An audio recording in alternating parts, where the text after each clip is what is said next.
Today we're going to be checking out the Micromain 27 studio monitors from Barefoot Sound.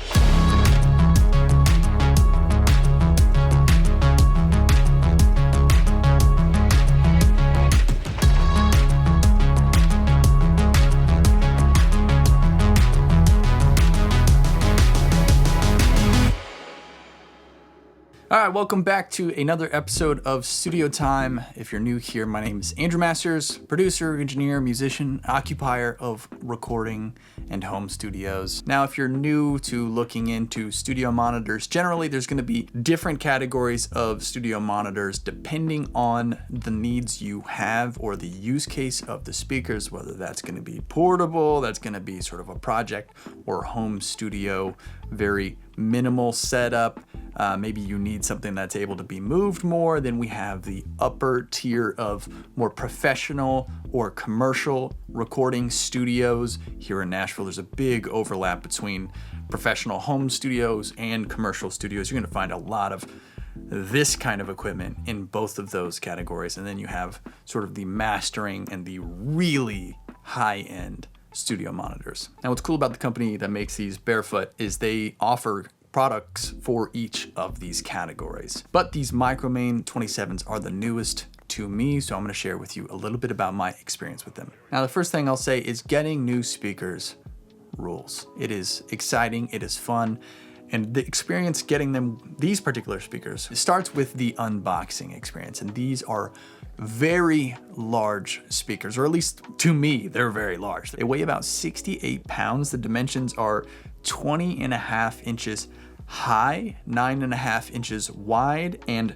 15.5 inches deep. So these are big speakers. So what's cool is when these boxes arrived after two of us carried them in one at a time, you open them up and the instructions on exactly how to safely unbox them and set them up is right at the top of the box so that you don't screw this up. Because what's unique about the Micromains and some of the footprints that they offer is they have speaker cones on most of the sides of the speaker. So you have to be careful about which part of the speaker that you grab and what you touch when you are unboxing and setting up these speakers.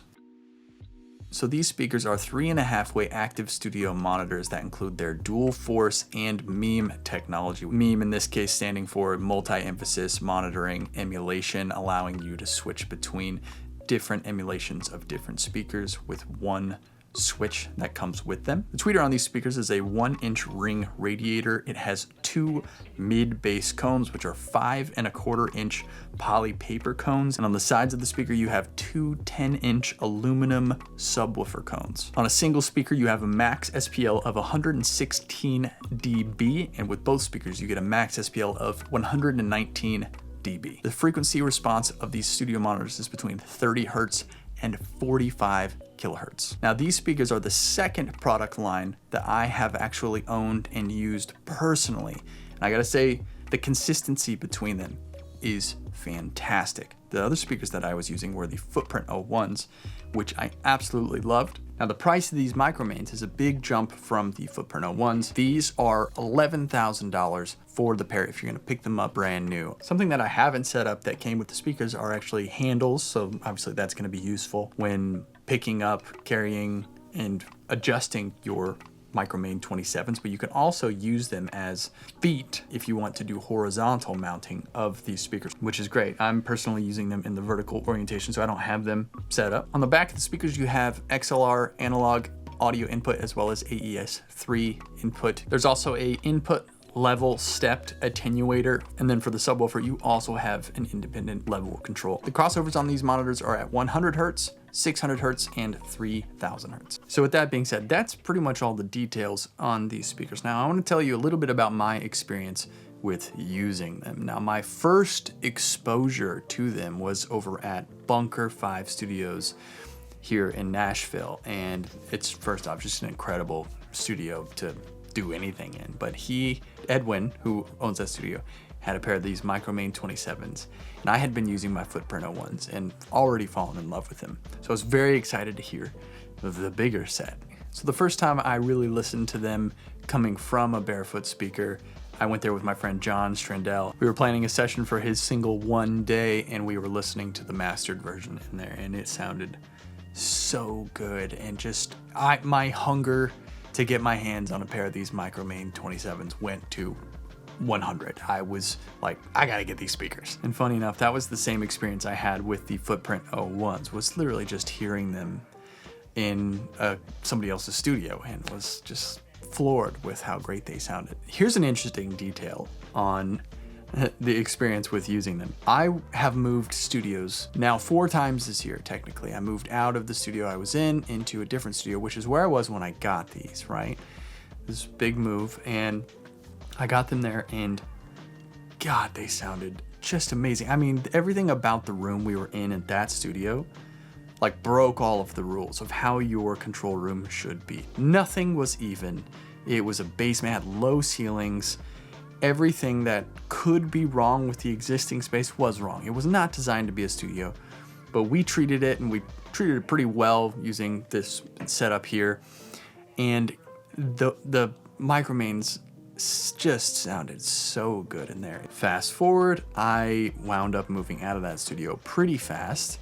And before I could work out this current studio where I am, I had to go to a temporary space just so I could be able to work. And I know, the whole moving thing, it was a mess. Through that mess, I had 3 different studio places that I was in, and I got to set these up and hear them in 3 very different rooms. They had that little basement. The in-between space that I was in was essentially a living room of like a new construction house. And it had like 10-foot ceilings, and it was just a big open room. So it was very live sounding in that room.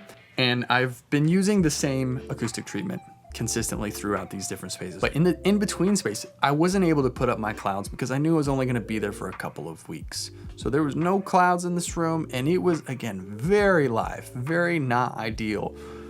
And we put these up, and at first I was like, oh man, this is just, like, the clouds really make a difference. But stubborn as I am, I just tweaked the position for, I don't know, 10, 15 minutes of the speaker stands and the speakers and relative to me in the desk and listening position, and it actually tightened up. And these panels that you see here are actually on wheels, so I could adjust them for my listening space and for the proximity to the speakers and the walls, and I was able to maneuver everything in a way that it actually locked in, and I got that good listening position with these. I cannot believe when I left to listen in that car. We did the whole session over 2 days, and at the end of it, I was like, let's just bounce this thing off and see how it's gonna sound in the car. Literally not mixed, just rough mix, rough levels. Everything sat exactly where I thought it was sitting in this completely unideal space. And now that we're here in our final space, I got the speakers up,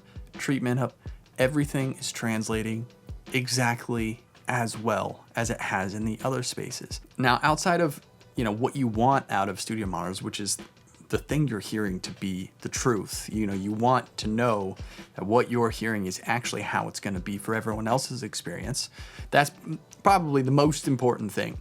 But right next to that is, are these speakers fun to listen to? And these get like a 110% on fun to listen to. I mean, you get such a full frequency range out of these speakers, and volume level, I mean, everything just sounds fantastic. That's also the most experimenting I've done with studio monitors, moving them in between different spaces for my setup with all my same gear, the same stands, same treatment, and just going into different rooms.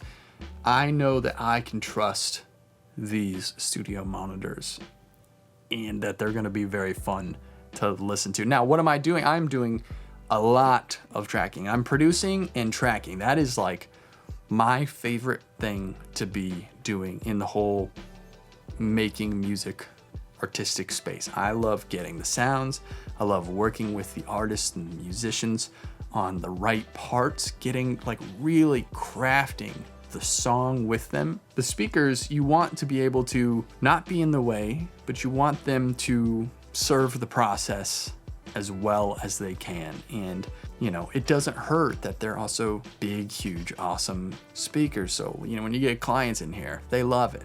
and that's great too. The last thing that I love about these speakers is that I don't have to have like a separate subwoofer or a subsystem to hear that bottom end.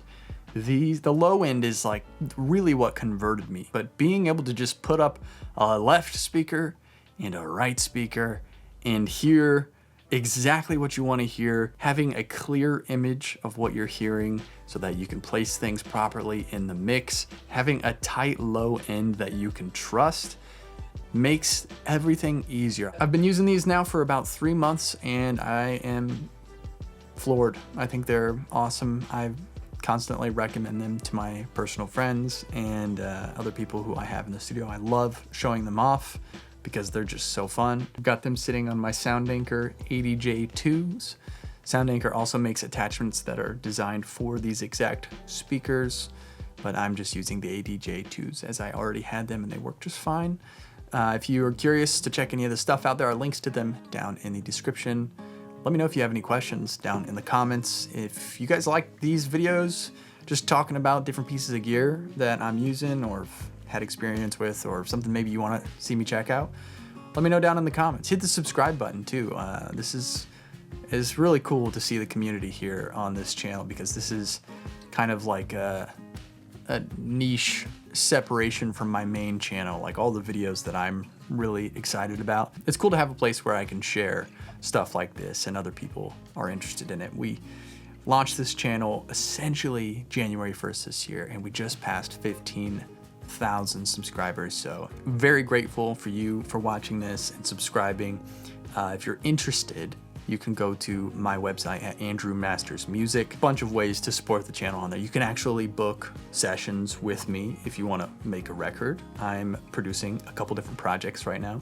I'm extremely excited about it. I'm in the Nashville area, so if that sounds interesting, head on over to the website. Also, I've got drum samples. It's my WFL3 kit with a Gretsch bell brass, and it's just like those studio sounds that like are always a great starting point. There's over 500 drum loops in that pack, so great for songwriters and producers to, you know, start building out your tracks with. In addition to being able to share content with you, kind of getting nerdy and talking about gear and production and studio tips and things like that, you know, I'm doing sessions, and it's kind of a tricky balance, so it's nice to be able to kind of get to exercise the creative muscle both musically here in the studio and by making these videos that I get to share with you and get your feedback and hear from you, and it's truly awesome. So again, I'm very grateful. Thank you guys so much for watching. Links to these speakers as well as the Footprint ones down in the description, and we'll see you in the next video. Bye.